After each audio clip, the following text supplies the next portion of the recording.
So, it seems the moon is only 70 miles across. Who'd have thunk it? But Mr. Thrive and Survive said so, and he proved it using the scientific method, so it's gotta be right. Who am I to question the scientific method? That's right, you heard me. Old Thrivey boy's gonna try using science. Well, out of fairness, if he's gonna try using science, I'll try not to be condescending. I suspect we're both gonna fail. I think I just did. There's a link in the description for those of you who want to play along at home. Now, let's have a look at some attempted science.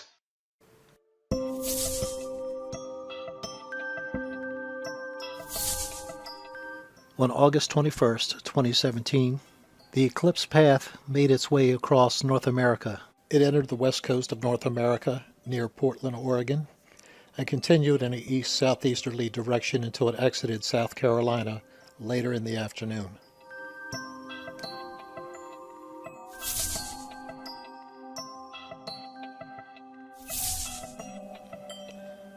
The width of the path of totality varied from 67 miles to about 77 miles.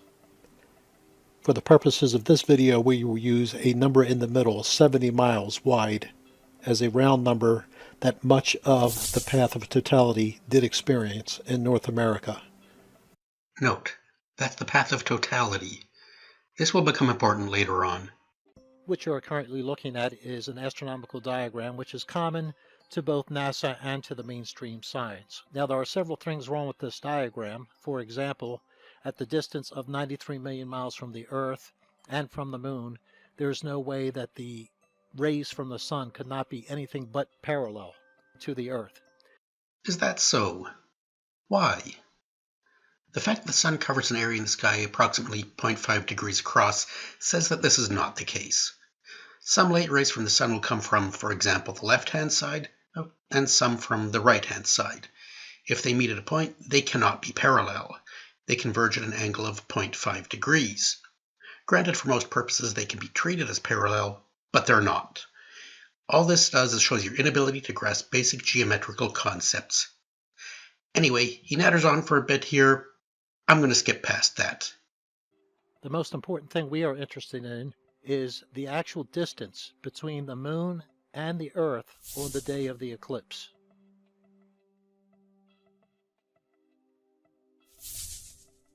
According to dateandtime.com, this is the August 21st distance from the Moon to the Earth.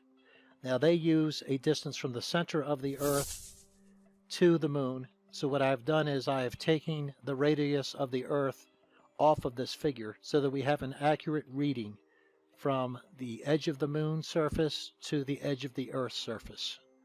These are the numbers that we need to observe for our observations.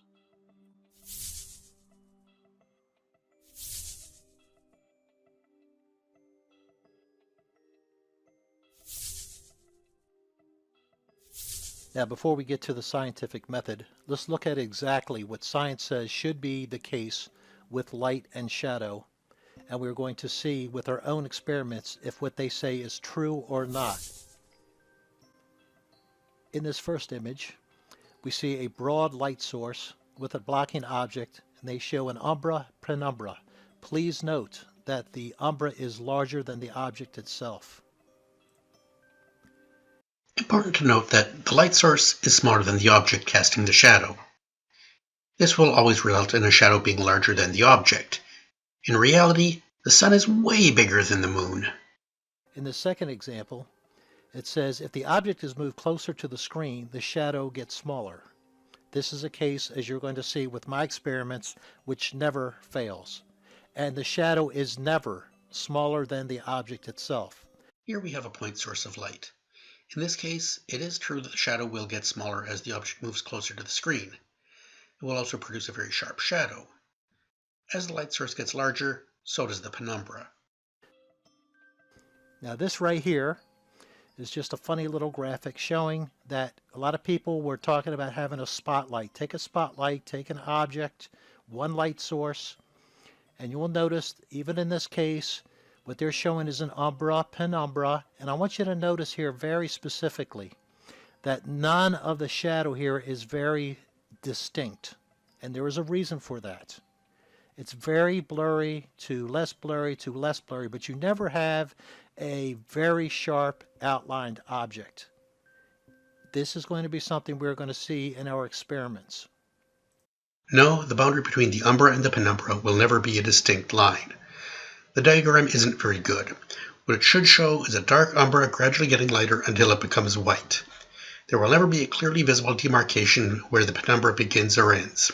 There will be a definite place where this occurs, but to someone just looking at the shadow, it won't be very clear.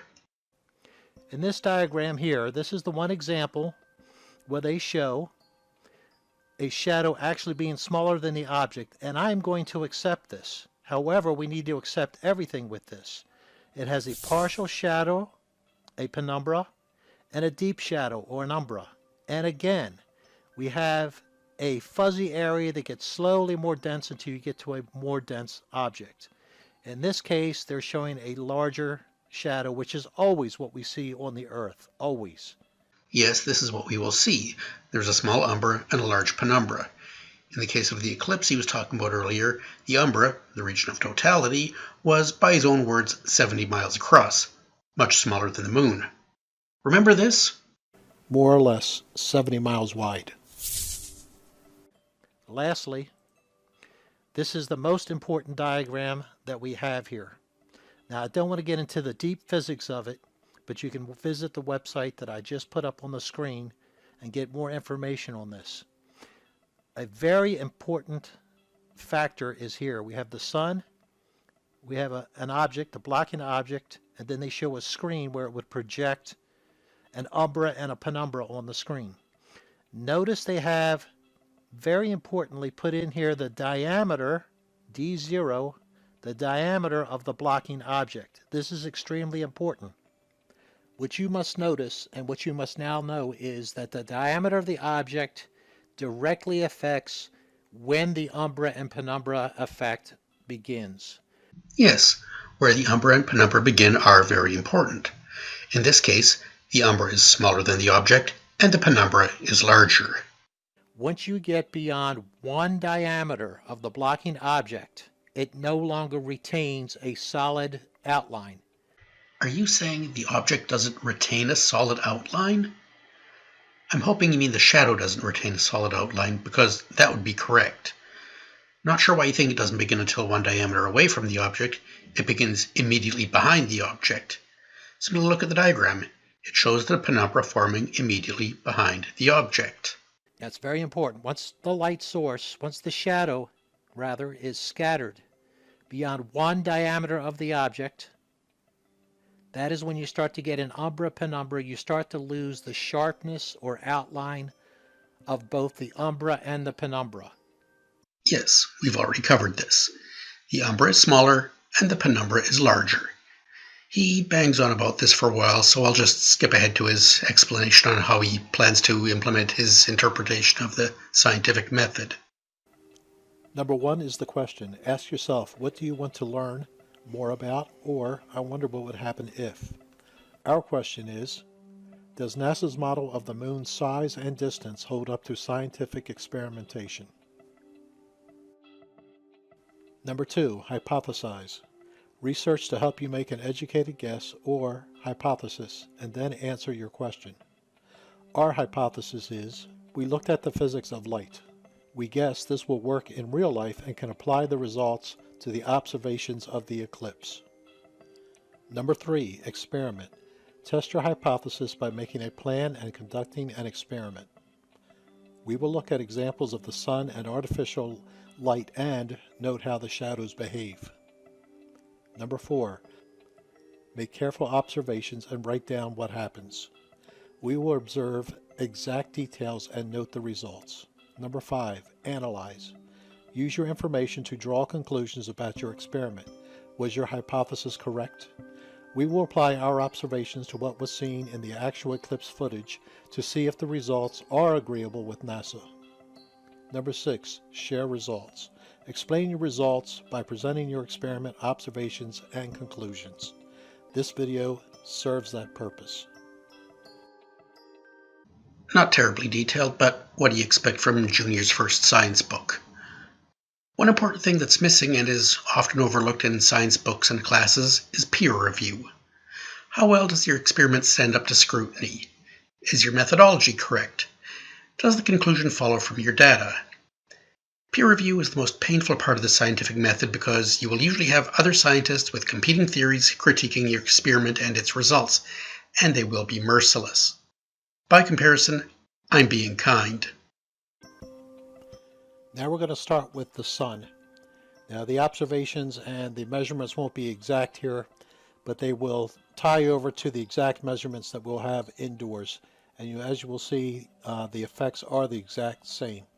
Now in this case I have a softball up against the wall, which means the outside of this ball, which is projected down here, is exactly one diameter away from the object it's being cast onto. Now the sun, because it was late in the day, is going to make this look oblong, and the point is, even though it is larger than the ball itself, you could say that's because the sun was not at high noon. I will grant you that, but as you will see, as we move the ball away from the wall, this shadow gets larger. He drones on and on about the shadow of the ball. I'll spare you the boredom of watching it. He demonstrates that the edge of the shadow becomes more indistinct as the ball gets further from the wall. Nothing that should surprise anyone who's ever seen a shadow. Okay guys, here's what we have with indoors. We're going to be using coins, something everybody can use. I'm going to be using silver dimes and a regular quarter, and a spotlight here, a light that is many more times the diameter of the quarter. If you want to use the example of the one example where they show a smaller, darker shadow from an object in space, supposedly from a larger sun behind it, that's not really valid, but I'm going to accept it. The reason why it's not valid is the sun is supposed to be 400 times further away than the moon is, and that is why they appear to be the exact same size in the sky.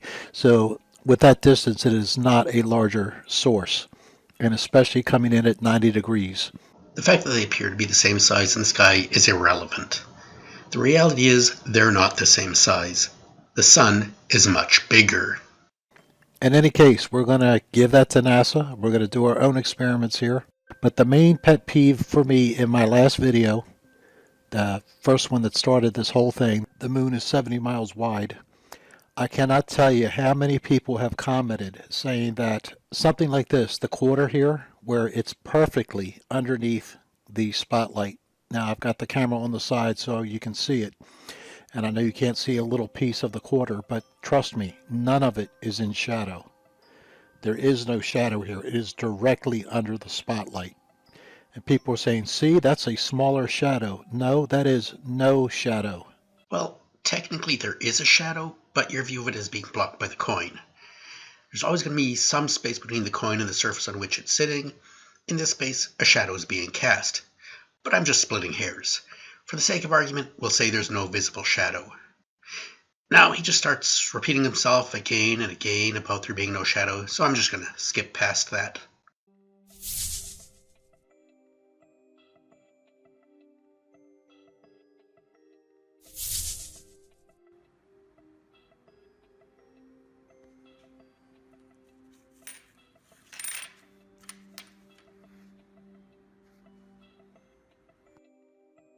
Now I am showing here how I am using silver dimes, 19 of them to be exact, to measure out one exact diameter height. Not sure why you're not using proper units like inches or preferably millimeters, but okay, whatever. The specific units chosen aren't really that critical. Just for shits and giggles, did anyone else see that note he made? 19 dimes, silver, as though the fact they're dimes makes any difference, let alone what they're made of. Of the quarter. So we're going to start with the one diameter height, which science says should be a perfect outline with no umbra penumbra. We should have a smart, sharp outline. Still not sure where you're getting this one diameter from. The penumbra exists even if the coin is only 1 millimeter from the surface. See that? Notice how I used a real unit of measure? You might want to try it sometime. So We're not going to be measuring the dimes and the shadow of the dimes at all. The spotlight is always right over them. They may look crooked a little bit at times, but trust me, the quarter is always directly under the lamp. So here we go. Okay, right here I see something that Thrivey seems to have missed. There is a sharp shadow, but notice just inside of it the shadow gets slightly darker. That's the umbra. I would be interested in seeing the light source that he's using, but looking at the shadow I suspect it's just a normal desk lamp. The kind with a bright central bulb and some kind of housing around it to point as much light as possible toward the desk. This will result in a sharp shadow from the central bulb and a more diffuse shadow from the rest of the lamp. There will also be a diffuse shadow outside of the sharp shadow, but this is too faint to be seen because of the light from the bright central bulb. The central light being much brighter than the rest of the light source will cause the other shadows to become almost invisible. The only reason the umbra from the quarter is visible is because it's already in a shadow cast by the quarter. Now he witters on a bit about the shadow. I'll skip past that. And from this point forward, I'll assume he's using a normal desk lamp like the one I described. And you can see we have a very nice sharp outline to the quarter, and it is the exact same size as it was when I marked it on the paper itself. I wouldn't expect the size of the shadow to have increased appreciably because the quarter is still relatively close to the table. I should point out, though, that at no time does old Thrivey tell us how far the lamp is from the table. This is important for calculating the expected size of the shadow, which he also never does. More generally, he provides almost no information about his experimental setup. Among other things, this tells me that Thrivey doesn't know how to properly conduct or document an experiment. One of the most important parts of the experiment is a detailed description of the apparatus being used. Since the experiment deals with the appearance of a shadow, this includes, among other things, the light source being used, its location, and how its brightness varies across its surface. Now we have the quarter sitting on top of 38 dimes, which is 2 times the diameter of the quarter. And as you can see, and as predicted by science, not only is the shadow larger, but it's also starting to blur out a little bit. So let's continue. I'll just skip ahead to spare you the boring details. Basically what he finds is what you'd expect. The bright central bulb in his lamp causes the shadow to become larger, and since it's not a perfect point source, the edges of the shadow become blurred. No surprises here. Next, he goes outside to show a shadow cast by the sun. Now let's just take a look at one more outside image before we get to our scientific sheet. This umbrella right here is exactly 100 inches tall to the top. The top here is 4.5 inches wide in diameter. Now I'm going to zoom in on the top part down here, and let's see what we find out using the sun. Now the very top area here, I didn't measure it, but I would say it looked like it was about 7 to 8 inches wide. That is the very top area at the very end of the shadow. And that again was about 4.5, it was exactly 4.5 inches wide diameter at the top, and very sharp, by the way. It's a plastic fitting that goes on top of the umbrella. Look how blurry the umbrella is all around all of the edges. Great, numbers. We can do some calculations. Thrivey says the umbrella is 100 inches tall and the shadow is 100 inches long. This means the distance from the top of the umbrella to the tip of the shadow is about 140 inches. You know that the sun is about 0.5 degrees across, so how much blurring should we see in the shadow? That's easy. It's 140 times sine 0.5, or about 1.22 inches. So, if he measures the shadow, I would expect to be the width of the umbrella plus 1.22, or about 5.5 inches. This is more or less consistent with his measurement. Again, he goes on for a bit. I'll skip that and move on to his results. Okay, we're back to the scientific method. We can jump right to number 4. We've done 1, 2, and 3.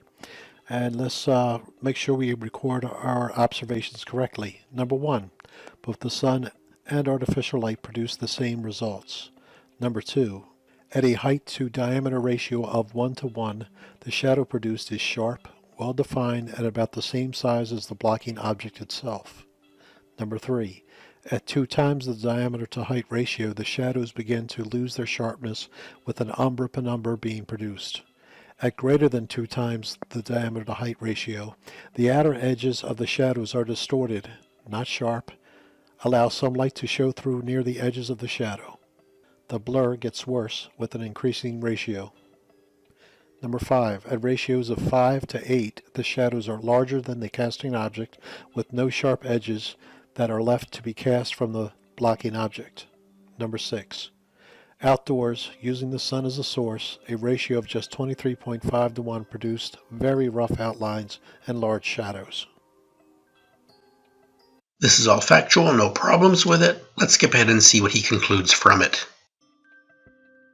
So let's now take what we've learned through real scientific observation and using the scientific method and see what we come up with. The moon's diameter is 2,159 miles. NASA's the source of that. On eclipse day, according to dateandtime.com, the surface of the moon was 227,271 miles above the Earth's surface. That means 227,271 divided by the diameter of the moon of 2,159 miles equals a height to distance ratio of an astounding 105.27. There is no way with what we observed you could ever get a solid eclipse with a height to distance ratio of 105.27, and there is no way in the world that the moon could be any larger than 70 miles across because the shadows are always larger with the umbra and penumbra. You caught that, right? He's saying the combined umbra and penumbra cannot be smaller than the moon, something we all agree with. But earlier in the video, he talked about the path of totality, the umbra being 70 miles. Remember this? More or less 70 miles wide. Let's calculate the size of the path of totality. For this, I'll accept Thrive's numbers of the size and distance of the moon. Next, I need to calculate the angular diameter of the sun. I know I used 0.5 degrees earlier, but that was just an approximation. For this, I'll need a more accurate number. At its furthest, the sun is 94.5 million miles from the Earth. Since the eclipse was in August, the sun would have been nearly at its maximum distance. Since I don't have an exact number for this, I'll use 94 million miles. The sun has a diameter of 864,938 miles. This makes its angular diameter in the sky 0.527 degrees. Using the same equation that I used earlier for the umbrella, but substituting the distance to the moon, I get the width of the penumbra as 227,271 miles times sine 0.527, or 2,091 miles. So the size of the path of totality that I would expect is the diameter of the moon, 2,159 miles, minus the width of the penumbra, 2,091 miles. This gives the width of the path of totality as 68 miles. That sounds about right. It's close to the 70 miles that Thrive gave. The total width of the shadow, including the penumbra, will be 2,159 miles plus 2,091 miles, or 4,250 miles, much larger than the moon as expected. This is why I saw a partial eclipse in Toronto. So do we have an umbra and penumbra that is produced, really, by the eclipse? Let's take a look at that. Let's see if the eclipse makes sense with the data that we've actually just looked at. Yes, let's. Now I want you to think about it. With that kind of ratio of over 105 to 1, this is the kind of thing we should see. We should see some form of penumbra cover first, the partial shadow, right? Seriously? Are you on glue? Why would we see this? Just because the shadow has become blurry, that doesn't mean the object itself has somehow become blurry. Your own experiment shows this. Hold a quarter at arm's length in front of the light. From your own experiment, you can conclude the shadow will have a large penumbra. Does the edge of the quarter look blurry? No, of course it doesn't. Why would it? You're not changing the quarter in any way. By the same reasoning, you're not changing the moon in any way just by looking at it from a distance. It will have a sharp, clearly defined edge, just like what you see. 105 to 1, it should be one hell of a penumbra. Then, an even darker one coming in, and I'm not even accounting for that the edges should be all raggedy. I can't make the animations do that. And then we should have a final one that comes and makes this totally black. No, we shouldn't. You would not see that. What you would see is a sharply defined moon covering part of the sun. Since part of the sun is covered, not as much light will reach the Earth, so the ground will be a little darker than normal. That's the penumbra.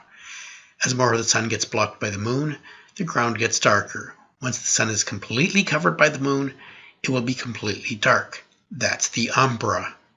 What it would look like is this. 'Cause I'm being followed by a moon shadow, moon shadow, moon shadow, moon shadow, moon shadow, moon shadow, moon shadow. But this is not what we learned through science of learning about how light physics works, and it agrees with all the light physics that science produces. There is nothing different. Nothing different at all. So how do we get this nice, sharp outline? There only can be one answer. And that answer is neither the moon nor its appearance will change in any way as a result of the sun being behind it. If you want to modify your experiment, you should look at the object, a quarter in your case, with the light source behind it. Move the quarter as far as you want from the camera. Its appearance will not change. You know the shadow changes. Your experiment demonstrated that fact. But your experiment doesn't show any difference in the appearance of the object as viewed from the area under the shadow. Anyway, he yammers on for a bit, doesn't say anything new with one small exception.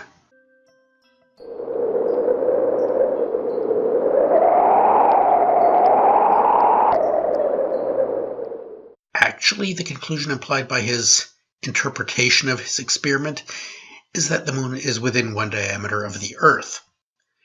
In other words, his conclusion is that the moon is only 70 miles above the Earth. He would be able to drive for a couple of hours and see the moon in a completely different position in the sky. Anywho, I was planning on redoing his experiment correctly, but that would make this video absurdly long, so it'll have to wait for the next one. Besides, it'll take me a while to find the time to buy the things I need to construct the equipment that I'll need. Then I need to plan and document everything. It'll take several days' work before I can even begin the experiment, let alone make and edit the video. For now, you just ponder Thrive's experiment and all of the errors in it that I couldn't be bothered to point out. Well, I'm through it. I don't think I could have done it without whiskey. If you like this video, be sure to click the like button. If you didn't, don't bother. It really doesn't make any difference to me.